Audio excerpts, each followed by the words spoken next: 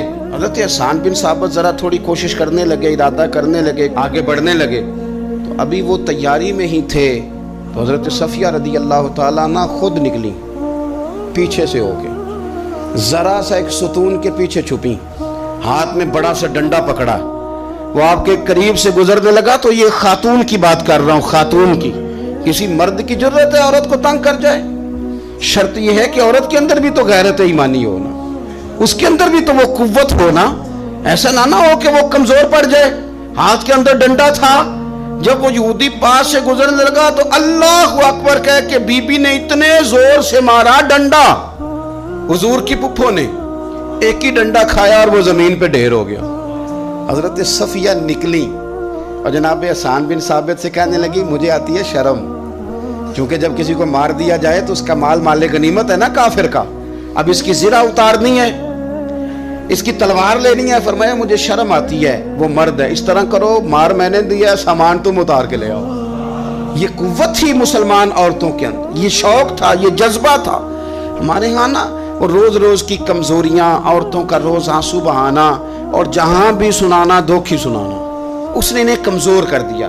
آپ کے ذہن پہ چیزیں سوار ہو جاتی ہیں نا، تو یہ جو مرد زیادہ رہتے ہیں نا عورتوں کے ساتھ، زیادہ وقت گزارتے ہیں، زیادہ داستانیں سنتے ہیں، ان میں وہ ساری چیزیں پیدا ہو جاتی ہیں۔ آپ نے ناراض نہیں ہونا، میں دعوے سے کہتا ہوں کہ جو جوان اپنی اماں کے اور ابا کے شکوے کرنے لگ جاتا ہے نا، اس نے 1.5 گھنٹہ باتیں سنی ہیں بیوی کی، ایسے مفت میں نہیں شکوے کر رہا، اس نے ہلکا ہلکا کہیں جی بھی کیا ہے، تو تب یہ ساری کہانیوں نے جنم لیا۔ آپ جس کی صحبت میں بیٹھیں گے اس کا کچھ نہ کچھ اثر ہے، بلکہ عارف رومی تو کہتے ہیں کہ شیر کے بچے کو بکریوں میں چھوڑ دو، بکری بن جائے گا۔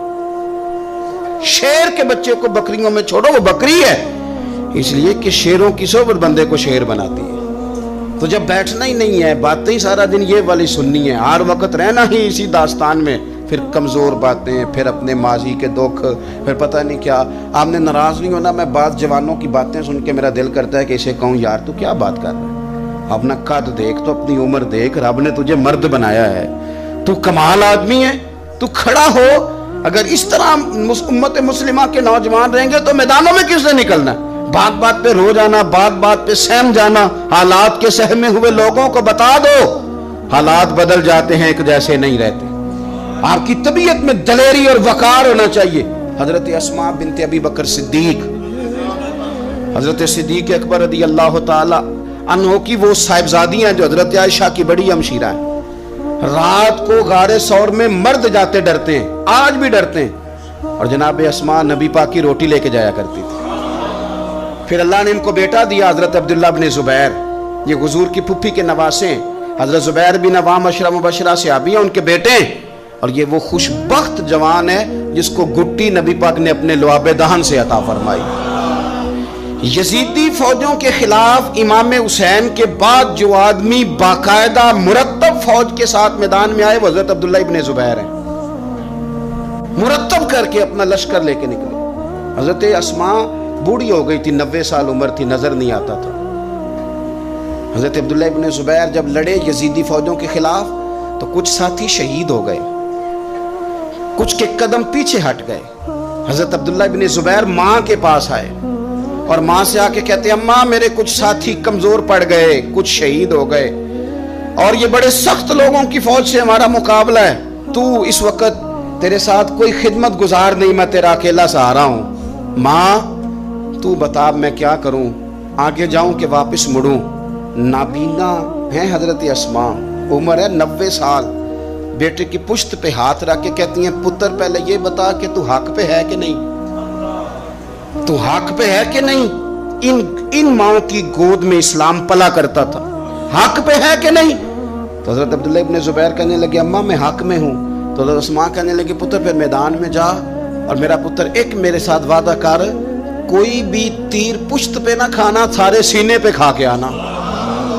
حضرت عبداللہ ابن زبیر عرض کرنے لگے اما یہ بڑے ظالم قسم کے دشمن ہیں، یہ آنکھیں نکال دیتے ہیں، ہونٹ کاٹ دیتے ہیں، جسم کے ٹکڑے ٹکڑے کرتے ہیں، تو سہ لے گی؟ کیا جواب ہے، کیا طاقت ہے، کیا ہمت ہے۔ حضرت اسماء فرمانے لگی پتر بکرے کو نہ صرف ذبح ہوتے وقت تکلیف ہوتی ہے، کھال اترتے وقت کوئی تکلیف نہیں ہوتی۔ جا میرا بیٹا میدان میں۔ حضرت عبداللہ ابن زبیر شہید کر دیے گئے، ان کی لاش مبارک مکہ مکرمہ کے چوک میں جنت المعلہ کے پاس لٹکا دی گئی۔ حجاج بن یوسف نے حضرت اسماء کو بلایا اور بلا کے کہنے لگا تجھے پتہ ہے تیرا بیٹا لٹکا ہوا ہے؟ فرمانے لگی ہاں مجھے پتہ ہے، یہ بچپن سے ہی شاہ سوار ہے، یہ گھوڑوں پہ رہنا ہی پسند کرتا تھا۔ اور پھر کیا جملہ کہا، حجاج کے لوگ کہتے ہیں یہ فوجوں میں اور تلواروں کی جھنکار میں کبھی نہیں کانپا تھا، پر حضرت اسماء جو نابینا ہیں ان کے جملوں نے نرزہ طاری کر دیا۔ فرمانے لگی حجاج میرا پتر لٹک گیا ہے، کہیں تیرے آگے جھکا تو نہیں نا؟ لٹک ہی گیا ہے، جھکا تو نہیں میرا پتر؟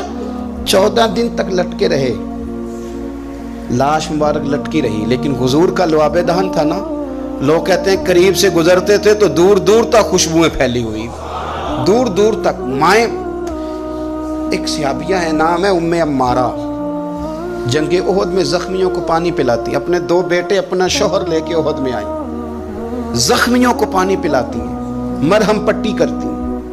اچانک جنگ کا پانسا پلٹ گیا، وہ درے پہ جو لوگ حضور نے مقرر کیے تھے وہ غلط فہمی کی وجہ سے درہ چھوڑ گئے، حالات اور ہو گئے، عجیب سا ماحول ہو گیا۔ پھر یہ بھی افواہ پھیلا دی گئی کہ معاذ اللہ حضور شہید کر دیے گئے، لوگوں کے حوصلے بڑے اور رنگ اختیار کرنے لگے، حضور کے گرد تھوڑے سے لوگ رہ گئے۔